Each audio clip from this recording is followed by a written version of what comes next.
Good afternoon, everyone, and welcome to the Real Vision Daily Briefing. I'm Andreas Steno, live on air from Copenhagen, Denmark, the 29th of June.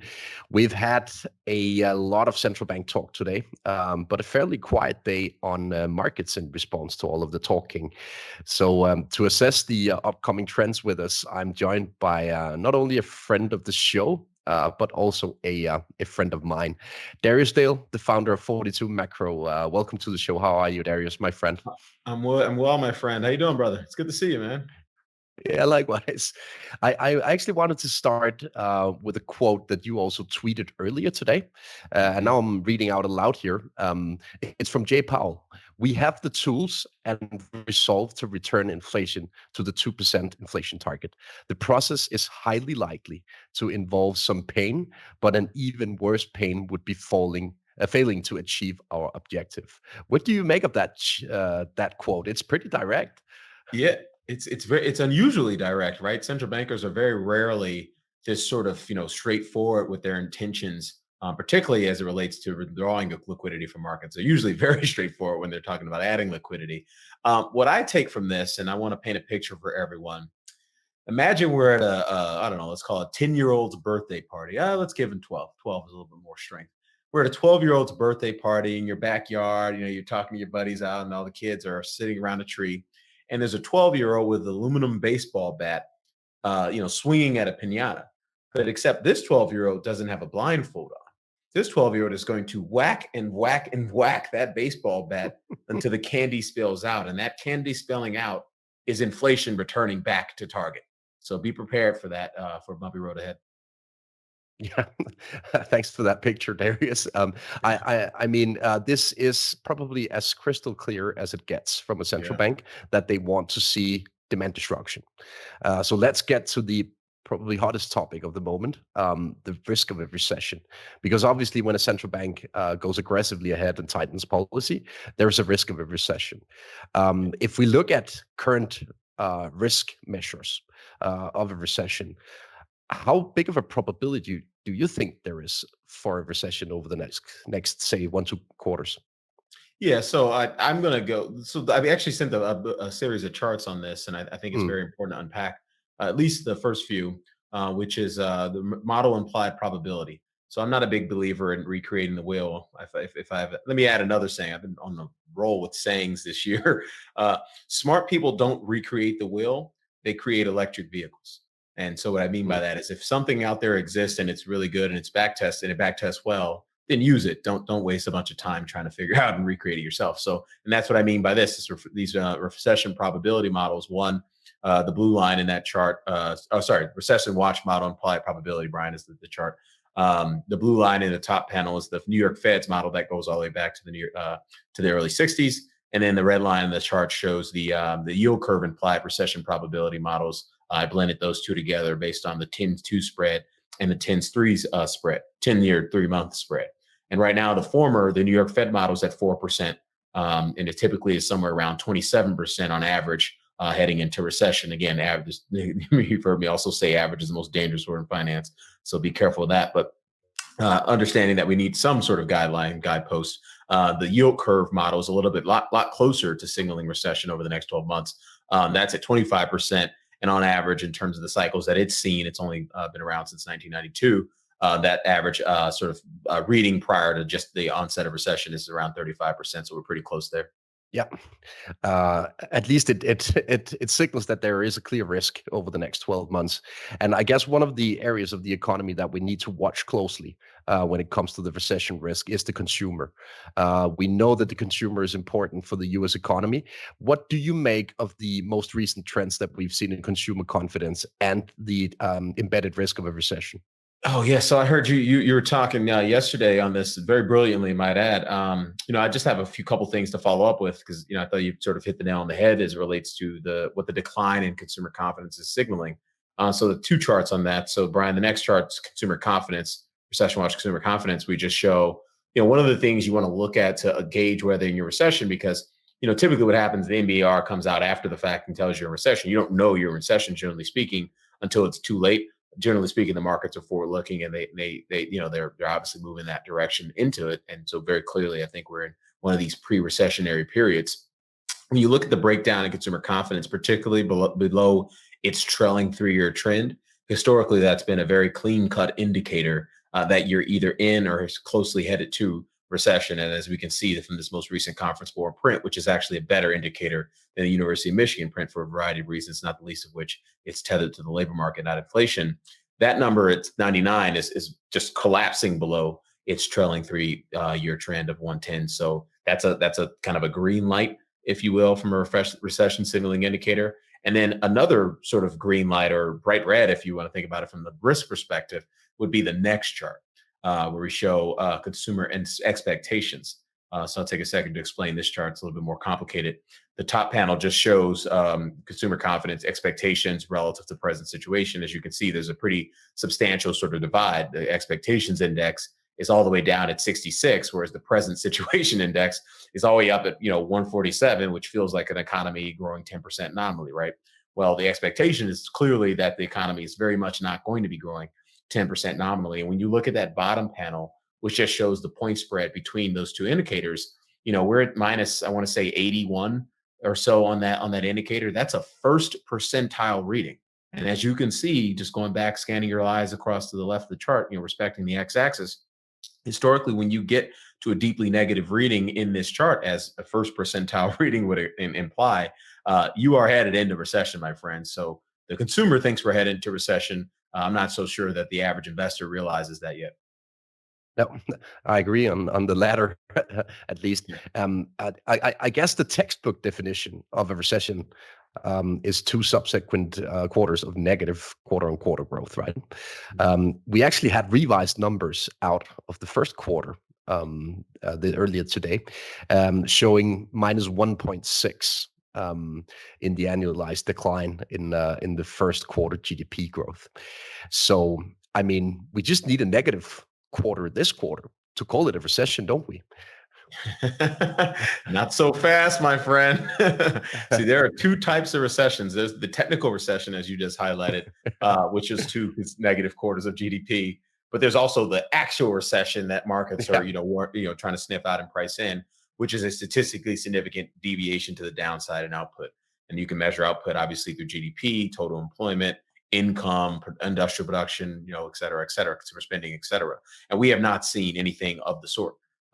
Obviously, the markets are starting to sniff that out. Our models of 42 macro in terms of our leading indicators for growth are significant, are pointing to a statistically significant deviation to the downside in the growth rate. But whether we actually get a contraction in output, I think the jury's still out on that. But I certainly think we're moving in that direction in terms of pricing in that risk and assessing that risk. If we look at forward-looking gauges of the recession risk, the yield curve is obviously one of such gauges. I've noted how we've seen a material implied probability of rate cuts being priced into the outlook for 2023. What I would like to debate with you is whether it is feasible at all to think of a pivot from the Federal Reserve in the direction of rate cuts less than a year from the first rate hike. We've never seen that before, have we? Yeah, I mean, so on yes, we have. So on average, and it slapped me in the face if this is wrong, but someone I respect cited this. I'm citing this statistic for someone I respect, Francis Donald, who does great work over at Manulife. On average, the first rate cut is usually 8 months after the last rate hike. And this is data going back to the 1970s. So the Fed usually is tightening until it's too late, because again, the Fed's focus on inflation and employment lends it to looking at lagging indicators. Inflation and employment are both lagging indicators with respect to the GDP cycle, respect to the overall sort of business cycle. And so if the Fed is focused on trying to achieve its objectives through the lens of lagging indicators, the probability that it over tightens in every tightening cycle is actually quite elevated.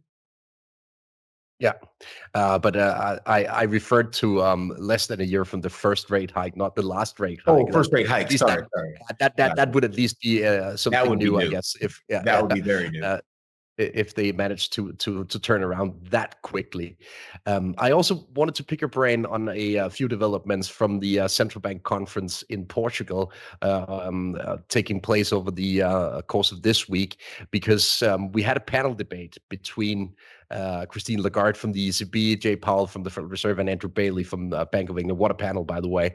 But they all kind of agreed that they can still take aim at the supply side issues when they try to explain away the current inflation pressures. What do you make of that kind of rhetoric still? Is it fair to claim that the supply side is the main caveat here? For other economies, yes. I mean, you talk about, we had Augustin Carson's there from Mexico, Andrew Bailey, England, obviously Christine Madame Lagarde at ECB. Those economies did not stimulate demand in the way that the U.S. economy did. We dumped multiple trillion, I want to say $6-7 trillion in fiscal stimulus into our economy, into our $18 trillion economy, in the matter of sort of 18 months. That was obviously unprecedented in size, both in a nominal and real basis, but also in terms of relative to this sort of narrative, that it's all supply.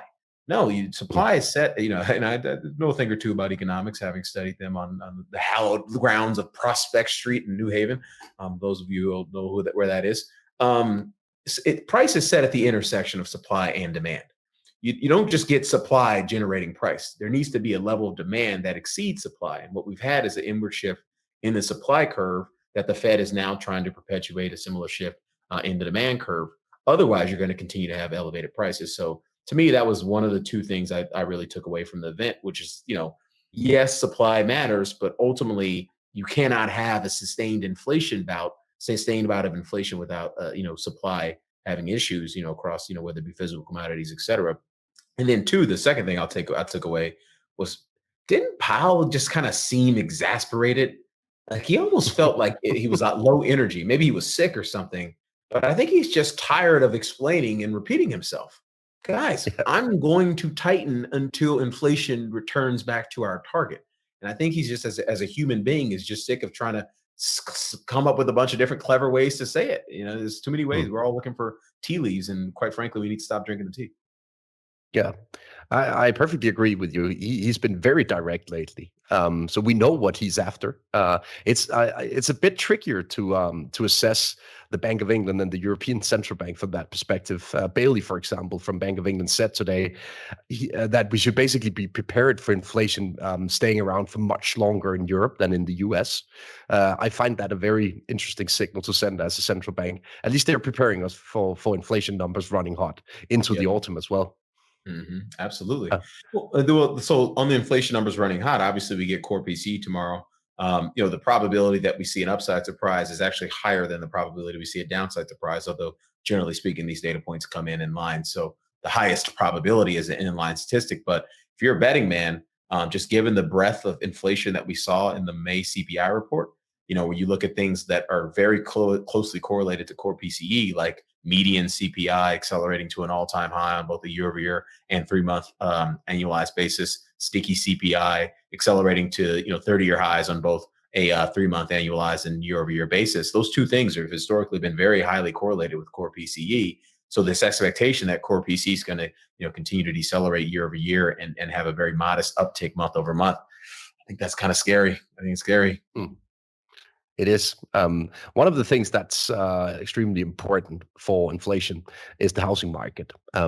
We know that for the CPI index, housing makes up, is it between 30 and 40% roughly, right, of the overall index. It's a bit less in the PCE index. But if you want inflation back at target, you also need to contain the price pressures within the housing sector. What do you make of that particular sector, given what we've heard from Jay Powell, et cetera? That's the one thing that keeps me up at night as it relates to, am I short the market enough? Because we're net short the market, and so it's not the market. What is the market? Sorry about that. The net short, equity, commodity, crypto risk, net long bonds. The issue I'm most concerned with as it relates to the inflation statistics are not the broadening out of inflation pressures through median CPI or the increasing stickiness of inflation, as I just highlighted, or even the even the ongoing food and energy inflation. What concerns me most is the massive acceleration we're observing right now in core services inflation. Core services inflation at 7.8% on a 3-month annualized basis, fastest rate we've seen since 1990. What's driving that acceleration, what's partially driving that acceleration, is an ongoing acceleration in shelter inflation, which is being driven by owner's equivalent rent, which tends to sort of have this sort of, multi-year tail to it whenever we see these big spikes in housing, or sorry, big spikes in home price appreciation. We're currently tracking around 19, 20%, pick your index on home price appreciation, and OER somewhere around 5. So we could be accelerating for another year or two just to catch up to those prices as it relates to how the BLS Mm. calculates OER. So that is really scary in the context of where we are in this tightening cycle. Exactly. And when you look a bit ahead, I tend to look at mortgage rates as a leading indicator for the nominal house price development in many countries, and it is essentially also a very good leading indicator of the development in nominal house prices in the U.S. When you look at mortgage rates, and you allow those to lead the development in house prices by roughly 4 quarters, you get a conclusion right now that house prices need to drop at least 10%, in my view. Yeah, I wouldn't disagree with that. Quite frankly, I think they're probably going to drop 10% over the coming year, 12, 18 months. That the issue with that is as it's dropping 10%, you could very easily still have OER climbing, higher. Just as a function again of Yeah. how the technical dynamic with which the BLS measures that. It takes a while for the house price dynamics to get priced into OER, which obviously creates a tail to shelter inflation, which is 33% of overall headline CPI. Yeah. I also wanted to play a clip for you that relates a bit to one of the headlines that we also received today of new cuts within Tesla. It's a debate between Francis Gannon and Maggie Lake on the current assessment of the tech sector and the repercussions for the labor market, etc. So let's play the clip and have a debate afterwards.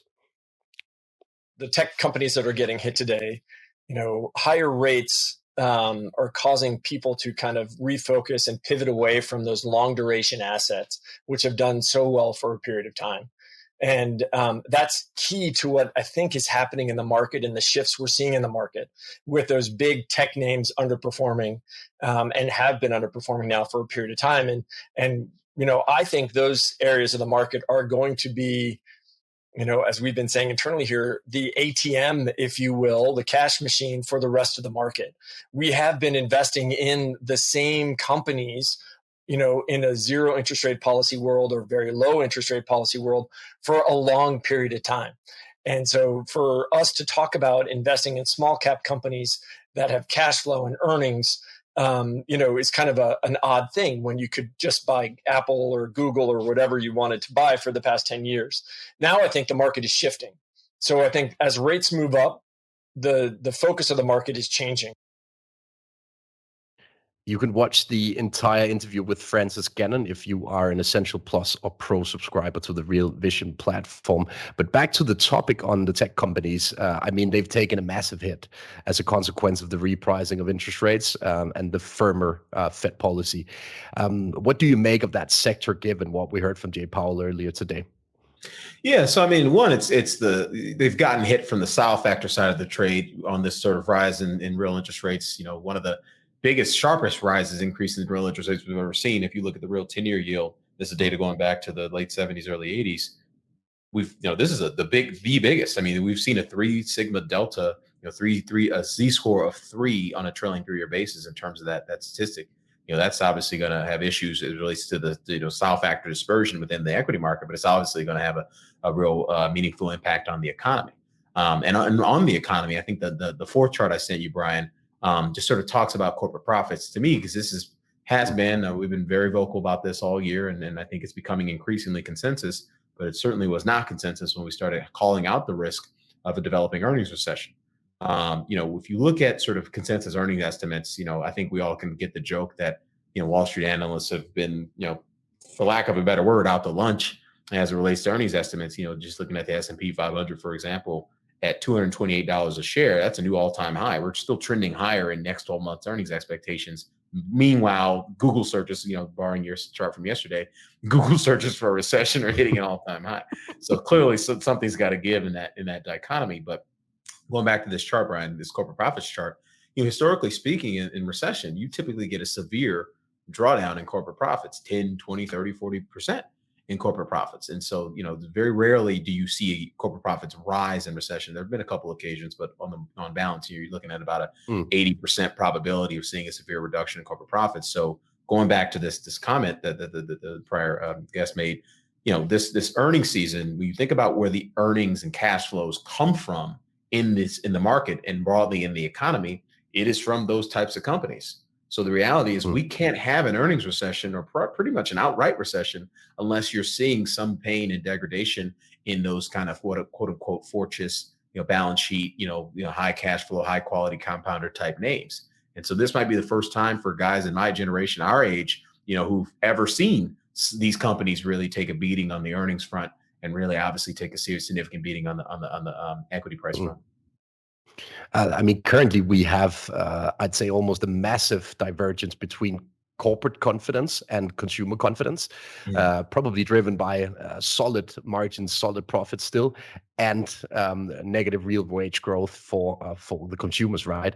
But I perfectly agree with you. The next step is to see a drawdown in the confidence in the corporate sector as well, basically driven by falling expectations for earnings as well. Don't you think? Yeah, no, I got the 5 statistics for you that confirm that. 2 on the Yeah. labor side. Well, they're all sort of on the labor side. So the quits rate at, I want to say 3.3%, it's flirting with an all-time high still. We still have, very aggressive pace of job growth, whether you look at it on a nominal basis, 390,000 non-farm payrolls. That's 200,000 faster than our trend rate of non-farm payrolls growth from 2015 to 2019. So we're obviously rocking and rolling from a labor market perspective, and people feel confident that they can, if they're not getting the wages that they want at their current job, then they're going to go elsewhere and find the wages that they want at a different job. Which brings me to my next point, which is, if you look at S&P 500 operating margins, they're at 16% right now. They're both cyclically and structurally elevated. I mean, 16% is about 200 basis points higher than any previous all-time high in that statistic, which is really damning in the context of unit labor cost inflation being at a 40-year high, this Q1 numbers, and non-farm productivity growth being at a 40-year low, again, Q1 numbers. If we stay anywhere near a 40-year high in unit labor cost inflation and a near 40-year low in productivity as we progress throughout the year, which is very likely, obviously, given how lagging wages tend to be, we will have an earnings recession. Yeah, I think you're perfectly right. Um, we have a great question from John on the Real Vision side in relation to this debate. He's asking you, Darius, for the next big catalyst to send stocks lower, and whether you see any upside surprises on the horizon other than a potential resolution of the war in Europe. Yeah, no. So I mean, look, this is I made this comment earlier in the year about sort of how to risk manage this year, and we made the case very clearly. This is going to be different than what you're used to from a negative market regime perspective. What's happening now, what we're so used to are things that sort of cause big sharp declines in the market. COVID, the Powell's comments in Q4 18, sort of the sovereign debt crisis in 2011, or China devaluation, really in this post-crisis era, even going back to the crisis itself, there's been these sort of events that are causing problems, Lehman Brothers, et cetera, Bear Stearns. Mm, There's no singular event causing problems to market. Right now, what's causing problems to markets is the dang cycle. The liquidity cycle's in a downturn. The growth cycle's in a downturn. Inflation cycle is still stubbornly in an upturn. Profit cycle is heading into a downturn, we believe.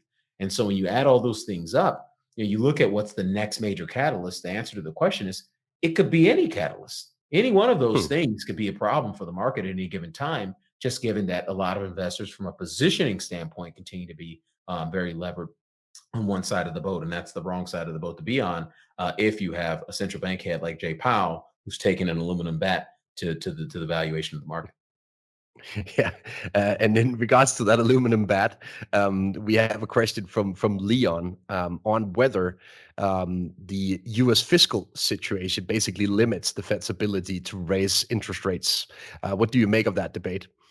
Well, it's not just the U.S. fiscal situation; it's the economy's debt burden.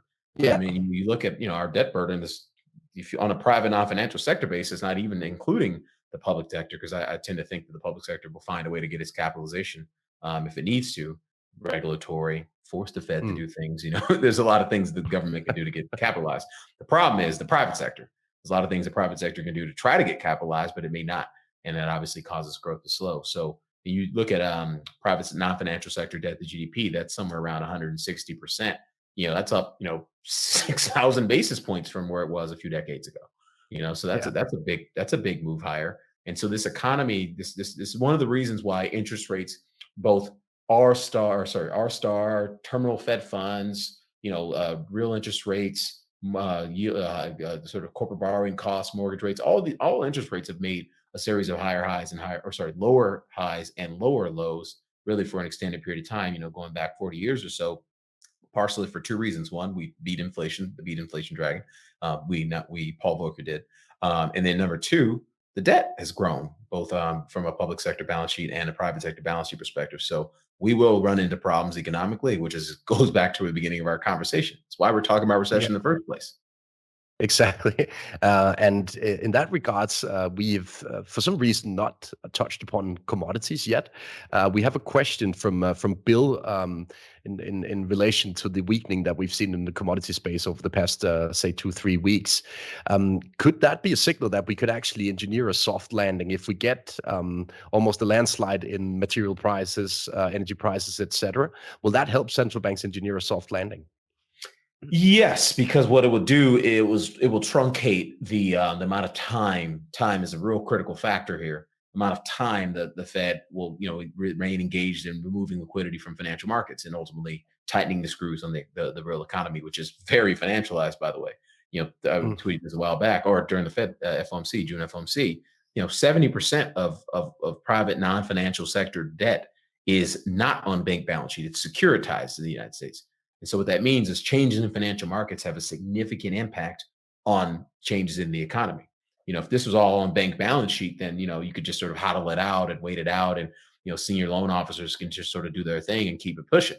That doesn't work in financial markets. When Citadel is trying to sell to 0.72, you're going to lose some points. That spread's going to widen if they need to get out of a trade. And that getting out of a trade has real world implications from an economic activity standpoint. Yeah, absolutely. I mean, I think the final thing we need to debate tonight in terms of this recession risk is whether it is something that is already baked into equity prices.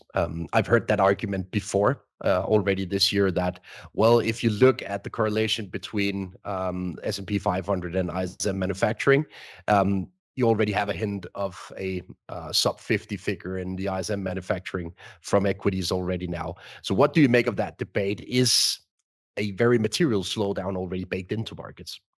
Not at all, unfortunately. So it's for a couple of reasons. One, this concept that the market is cheap is ludicrous, for lack of a better word, because we've not seen any earnings revisions yet. The market will only be cheap once the earnings revisions come in mass to account for a recession. Like if we're trying to price in a recession, you can't just have earnings going straight up and then therefore the market is cheap. That's not how the process works. There's a few things we look at to give us a guide on whether or not we've priced in enough of economic slowdown.